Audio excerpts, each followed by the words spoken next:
Hello friends, आप सभी का मिश्राज क्लासेस में बहुत बहुत स्वागत है।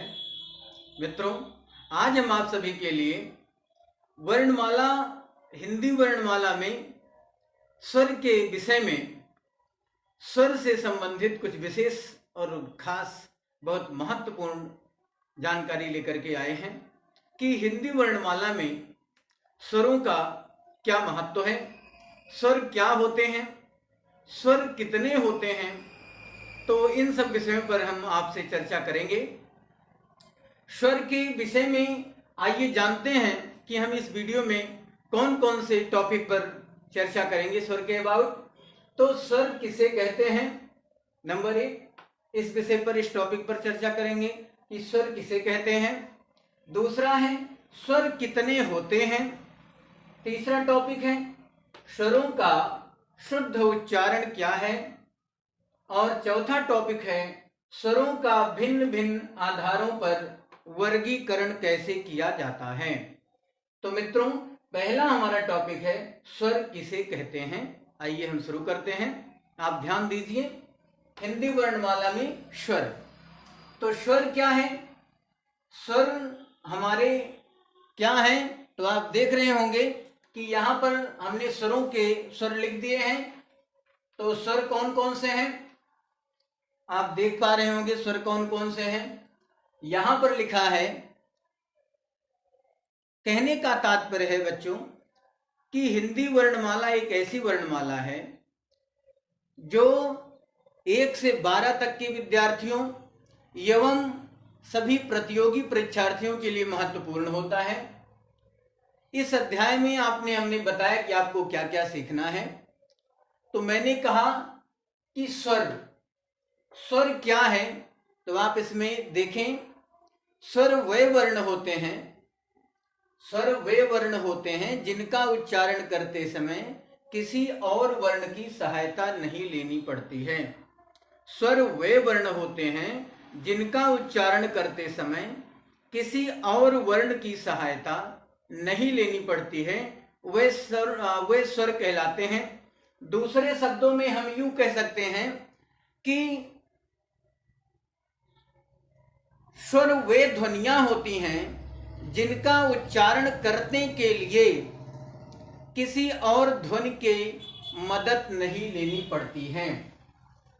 स्वर वे ध्वनियां होती हैं जिनका उच्चारण करते समय किसी दूसरी ध्वनि की मदद नहीं लेनी पड़ती है, वे स्वर वर्ण कहलाते हैं या वे स्वर कहलाते हैं। अब ये प्रश्न उठता, आपके समझ में आ गया होगा कि स्वर वे होते हैं जिनको किसी दूसरे स्वर की आवश्यकता नहीं होती है, उच्चारण के लिए सहायता नहीं लेनी पड़ती है, या यूं कहें कि स्वर वे ध्वनियां होती हैं जिनका उच्चारण करने के लिए किसी और ध्वनि की मदद नहीं लेनी पड़ती है। अब दूसरा प्रश्न हमारा बनता है कि हिंदी वर्णमाला में स्वर कितने होते हैं। यहां पर लिखा गया है, तो पहला टॉपिक आपका क्लियर हो गया, स्वर किसे कहते हैं। दूसरा टॉपिक है स्वर कितने होते हैं। तो यहां पर आप गिन सकते हैं, आ, ई, उ, री, ए, ऐ, ओ, औ। ये 1 2 3 4 5 6 7 8 9 10 11, ये 11 स्वर होते हैं। तो 11 स्वर होते हैं। आपको ये कॉन्सेप्ट क्लियर हुआ कि कुल कितने स्वर होते हैं, तो कुल 11 स्वर होते हैं। अब इनका उच्चारण करने में किसी अन्य ध्वनियों की मदद नहीं लेनी पड़ती है।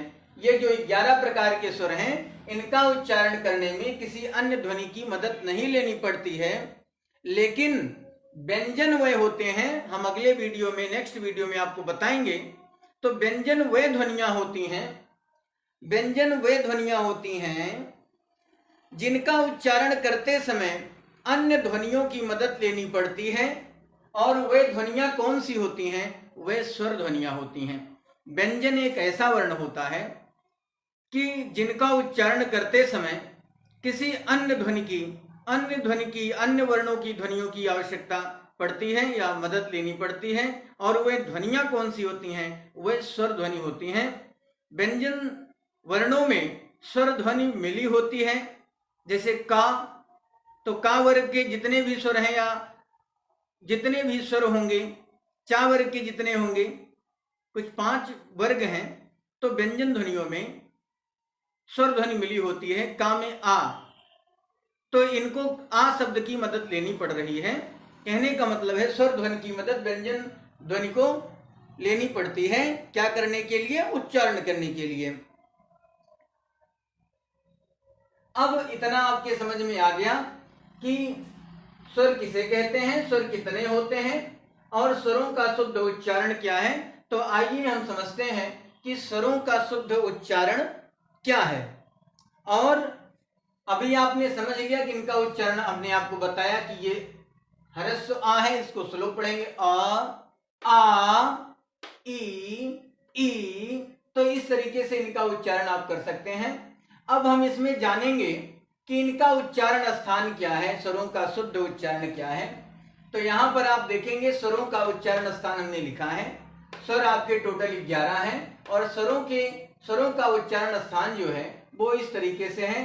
तो आ ग्रुप के दोनों स्वरों को मैंने यहां पर इकट्ठे कर लिया है, एरो के माध्यम से आप देख रहे हैं। आ और और आ का उच्चारण स्थान है कंठ, और ह्रस्व ई और दीर्घ ई इनका उच्चारण स्थान है तालु, और यहां पर ह्रस्व उ और दीर्घ उ इसका उच्चारण स्थान है ओष्ठ, इसका उच्चारण स्थान क्या है? ओष्ठ है। और री का उच्चारण स्थान है मूर्धा। जब आ का उच्चारण स्थान कंठ, ई और ई ह्रस्व ई और दीर्घ ई का उच्चारण स्थान तालु, उ और उ का उच्चारण स्थान ओष्ठ, री का उच्चारण स्थान मूर्धा। तो ए, आई, ओ और औ का उच्चारण स्थान क्या होगा? तो आइए यहां हम इसके माध्यम से समझ लेते हैं। यहां मैंने इस तरीके से आपको समझदारी के लिए लिख दिए हैं। ए का उच्चारण स्थान, अब देखिए यहां पर ए जो है 2 वर्णों के संयोग से बना है, 2 वर्णों के मेल से बना है। वे 2 वर्ण कौन कौन से हैं? आ प्लस ई। आ वर्ण और ई वर्ण को मिलाकर के ए शब्द बना। अब यहां पर आप देख रहे होंगे आ का उच्चारण स्थान है कंठ और ई का उच्चारण है स्थान है ताल। यहां पर जैसा मैंने लिख दिया आ प्लस ई, तो आ का उच्चारण स्थान कंठ, ई का उच्चारण स्थान है तालु। अब जब आ और ई को मिला करके ऐ बने तो इनका उच्चारण स्थान क्या है? तो ये क्या हो गया? कंठ तालु, कंठ तालु। तो ए का उच्चारण स्थान क्या हो जाएगा? इस ए का उच्चारण स्थान हो जाएगा कंठ और तालु, अर्थात कंठ तालु। इस तरीके से अब आय का उच्चारण स्थान नंबर 2, ऐ का उच्चारण स्थान क्या है? तो ऐ जो है ये 2 शब्दों से मिलकर बना, 2 स्वरों से मिलकर बना, आ प्लस ऐ।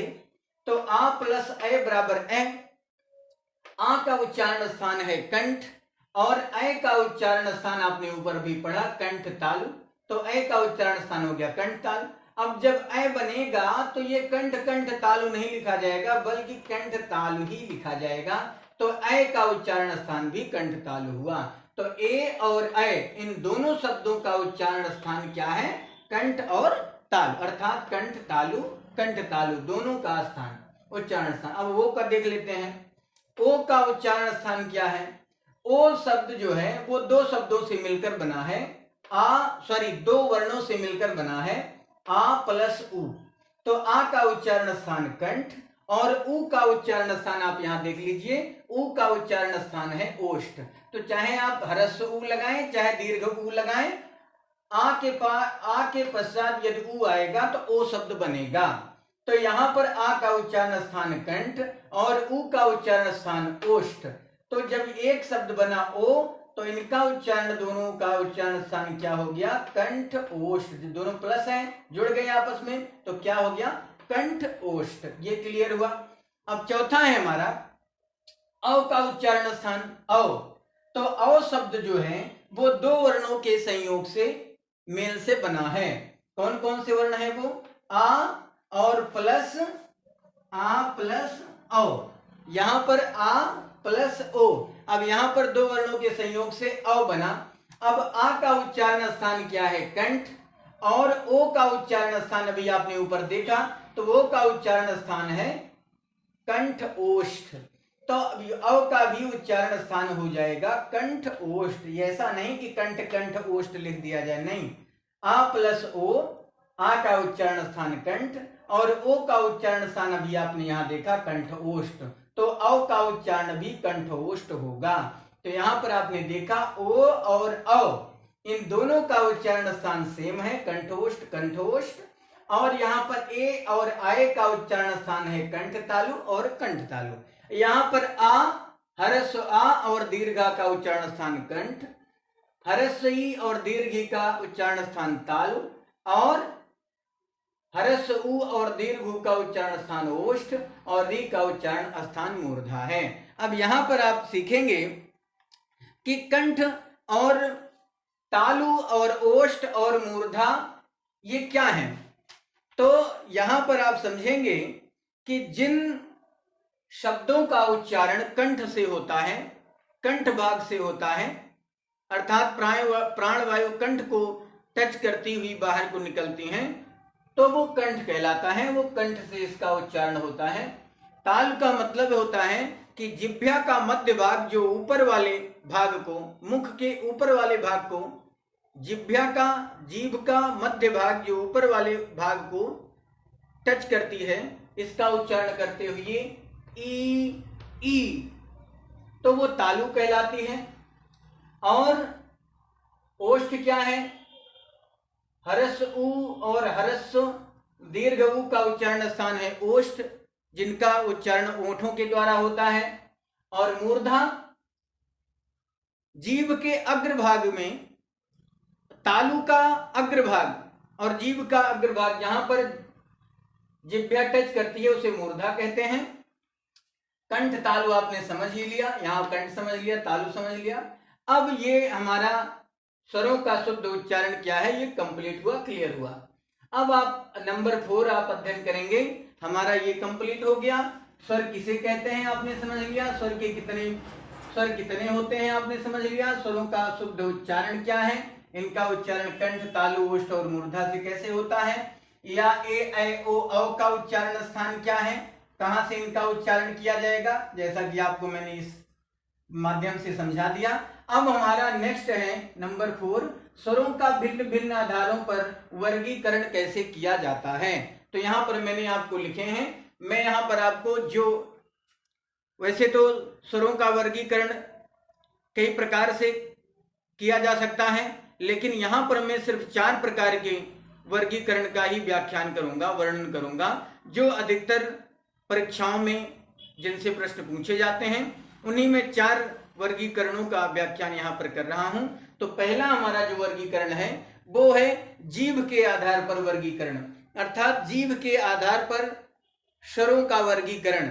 तो स्वरों का वर्गीकरण कैसे करेंगे, तो यहां पर स्वरों के आधार पर मुख्य 4 आधारों की बात मैं कर रहा हूं, जो परीक्षाओं में अक्सर पूछे जाते हैं। मैंने पहले आपको बता भी दिया कि जीभ के आधार पर वर्गीकरण।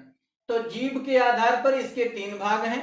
जब हम जीभ के आधार पर वर्गीकरण करेंगे स्वरों का, तो पहला है अग्रभाग, दूसरा है मध्य भाग और तीसरा है पश्च भाग।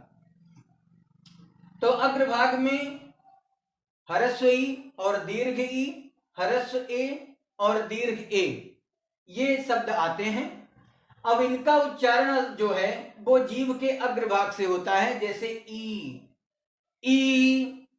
ए, आए। यहां पर जिह्वा अग्रभाग को टच करती है और जिह्वा के अग्रभाग से इनका उच्चारण होता है। मध्य भाग में जीभ के मध्य भाग से आ का उच्चारण होता है, आ, और पश्च भाग से हर्ष उ, दीर्घ उ और ओ और औ, ये दीर्घ स्वर है, इनका उच्चारण, और दीर्घ आ।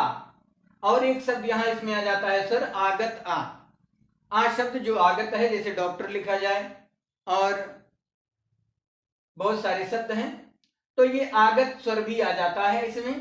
तो इन स्वरों का उच्चारण पश्च भाग से, आ का उच्चारण मध्य भाग से जीभ के, और इन चारों का हरस्व ई, दीर्घ ई, हरस्व ए, दीर्घ ए का उच्चारण अग्र जीभ के अग्रभाग से किया जाएगा।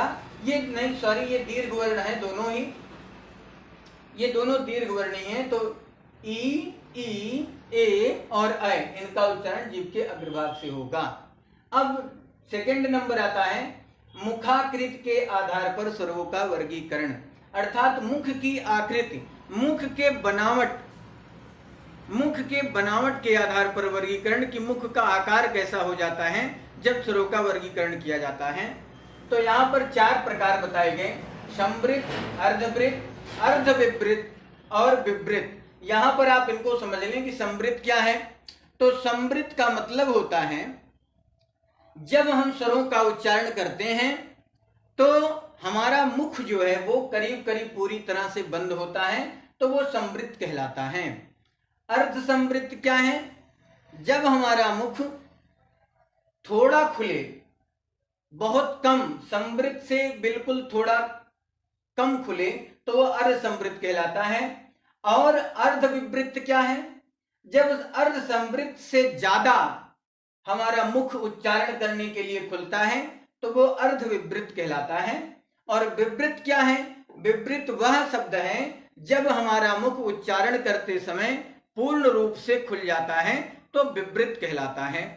तो ये बात आपके समझ में आ गई होगी।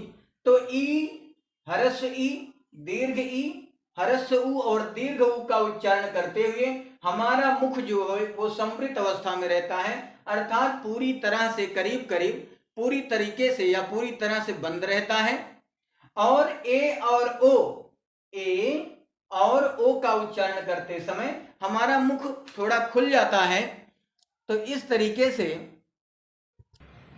तो मित्रों यहाँ पर जब हम अर्ध विवृत का उच्चारण करते हैं तो यहाँ पर हमारा मुख पूरी तरीके से जो है वो अर्ध विवृत में अर्ध संवृत से हमारा मुख खुल जाता है। तो हम जो है मुख के खुल जाने की अवस्था में हम अर्ध विवृत कहते हैं। तो आपने संवृत समझ लिया, अर्ध विवृत समझ लिया कि मुख थोड़ा खुले, यहाँ पर पूरा बंद है संवृत में, अर्ध संवृत में थोड़ा खुला, और अर्ध विवृत में अर्ध संवृत से थोड़ा खुला। लेकिन विवृत ऐसा शब्द है, विवृत ऐसी कंडीशन है या मुख की ऐसी आकृति है विवृत जिसमें आ का उच्चारण करने पर मुंह पूर्ण रूप से खुल जाता है। तो मुखाकृति के आधार पर इस प्रकार से हम स्वरों का वर्गीकरण करते हैं कि जब पूरी तरीके से हमारा मुंह बंद हो तब हम संवृत का उपयोग करेंगे, और जब थोड़ा हमारा मुख खुलता है तो अर्ध संवृत की अवस्था में होता है, और जब अर्ध संवृत से थोड़ा और अधिक खुलता है तो वो अर्ध विवृत कहलाता है। और विवृत ऐसी कंडीशन है जब हमारा मुख पूरी तरीके से पूरा खुल जाता है। अब हमारी तीसरी अवस्था क्या है? ओष्ठाकृत के आधार पर उच्चारण का वर्गीकरण या स्वरों का वर्गीकरण। यहाँ पर ओष्ठाकृत के आधार पर स्वरों का वर्गीकरण 2 प्रकार से होता है। एक होता है वृत्तमुखी और दूसरा होता है आवृत्तमुखी। वृत्तमुखी का मतलब क्या है? वृत्तमुखी का मतलब है जब किसी स्वर का उच्चारण करते समय हमारा मुख पूरी तरीके से गोलाकार हो जाता है या वृत्ताकार हो जाता है तो वो वृत्तमुखी कहलाता है। और ये हरस्व उ और दीर्घ उ, ओ, औ और आगत शब्द आ का उच्चारण करते समय हमारा जो मुख है वो गोल गोल घूम जाता है या वृत्ताकार हो जाता है। आवृत्तमुखी का मतलब क्या है? आवृत्तमुखी वह ऐसी पोजीशन है, ऐसी कंडीशन है कि जहां हमारा मुख वृत्तमुखी नहीं होता है, अर्थात गोलाकार नहीं बनता है, राउंड में नहीं होता है, तो वो आवृत्तमुखी कहलाता है। इसके आवृत्तमुखी में का उच्चारण, आवृत्तमुखी के आकार से उच्चारण करने के लिए हरस्व आ, दीर्घ आ, हरस्व ई, दीर्घ ई, ए और ऐ संयुक्त अक्षर, ये स्वर आते हैं। तो ये आपने समझा कि ओष्ठाकृत के आधार पर वर्गीकरण करेंगे तो हमारा 2 प्रकार है, एक वृत्तमुखी और एक आवृत्तमुखी। वृत्तमुखी के अंतर्गत ये स्वर आते हैं और आवृत्तमुखी के अंतर्गत ये स्वर आते हैं। और इन स्वरों की संख्या क्या है? 1 2 3 4 5 6 7 8 9 और 10, और ये आगत शब्द आ। अब हमारा आता है मात्रा के आधार पर वर्गीकरण। मात्रा के आधार पर कैसे वर्गीकरण करेंगे? तो आप देखेंगे कि मात्रा के आधार पर कैसे हम इसका वर्गीकरण करेंगे।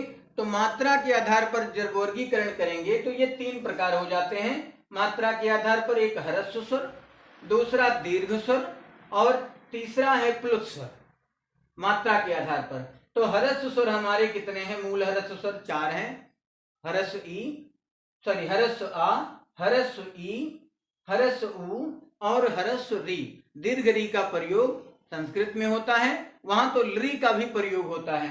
तो ह्रस्व स्वर हमारे मूल ह्रस्व स्वर 4 हैं। और ह्रस्व स्वर क्या है? तो जिस शब्द को, जिस वर्ण को, जिस अक्षर को बोलने में, जिस ह्रस्व स्वर को बोलने में एक मात्रा का समय लगता हो, अर्थात एक ह्रस्व स्वर का समय लगता हो, वो ये शब्द होते हैं। और दीर्घ स्वर क्या है? दीर्घ स्वर हमारे हैं दीर्घ आ, दीर्घ ई और दीर्घ उ। और ए, आए, ओ, औ ये हमारे संयुक्त स्वर हैं। मुख्य रूप से या मूल रूप से यूं कहें तो हमारे 3 दीर्घ स्वर हैं, दीर्घ आ, दीर्घ ई और दीर्घ उ। लेकिन अगर कहा जाए कि हिंदी में आपके कुल दीर्घ स्वर कितने हैं, तो आप इनकी संख्या 7 बताएंगे। और अगर ये कहा जाए कि मूल दीर्घ स्वर कितने हैं, तो इनकी संख्या 3 है। और इनका उच्चारण करते वक्त ह्रस्व स्वर का दुगनी मात्रा का प्रयोग करना पड़ता है। जैसे हम कहेंगे आ, और ह्रस्व स्वर का जब दीर्घ स्वर का उच्चारण करेंगे तो आ, तो यानी इस तरीके से कहेंगे। तो इसमें ह्रस्व स्वर का दुगनी मात्रा का यूज करना पड़ता है, इसलिए यह दीर्घ स्वर कहलाते हैं। लेकिन ये प्लुत स्वर क्या है? प्लुत स्वर में ह्रस्व स्वर का 3 गुना मात्रा यूज करनी पड़ती है, यानी 3 गुना समय लगता है, यानी ह्रस्व स्वर का 3 गुना समय। और दीर्घ स्वर में ह्रस्व स्वर का 2 गुना समय लगता है। तो जो मात्रा लगती है वो तिगुनी मात्रा लगती है, अर्थात 3 गुना समय लगता है प्लुत स्वर का उच्चारण करने में। जैसे ओ, ई, म, ओम, इस तरीके से इसमें बहुत समय लगता है, तो ये प्लुत स्वर कहलाते हैं। अब यहाँ पर आप समझ पाएंगे कि ह्रस्व स्वर और दीर्घ स्वर, प्लुत स्वर की चर्चा मैंने वहां पर की। तो इस तरीके से ये बहुत इंपॉर्टेंट चैप्टर स्वरों का उच्चारण, स्वर किसे कहते हैं, स्वर कितने होते हैं, स्वरों का शुद्ध उच्चारण क्या है, स्वरों का भिन्न भिन्न आधारों पर वर्गीकरण कैसे किया जाता है, मैंने स्टेप बाय स्टेप आपको स्वर की परिभाषा, स्वर क्या है, स्वर के कितने प्रकार होते हैं या स्वर कितने होते हैं, स्वरों का उच्चारण क्या है, उच्चारण स्थान क्या है, भिन्न भिन्न आधारों पर इनका वर्गीकरण कैसे किया जाता है, मैंने विस्तृत रूप से आपको अध्ययन कराया। आशा करता हूं कि हमारी पढ़ाने की शैली आपको अवश्य ही पसंद आ रही होगी और आप इनसे परीक्षाओं में लाभ उठाएंगे। तो आज की वीडियो में बस इतना ही। यदि आप मेरे चैनल पर नए हैं और मेरी वीडियो आपको पसंद आ रही है तो आप मेरे चैनल को सब्सक्राइब कर लें, वीडियो को लाइक कर दें, शेयर करना ना भूलें, बेल आइकन को भी प्रेस कर दें। Thank you, thanks for watching. फिर मिलेंगे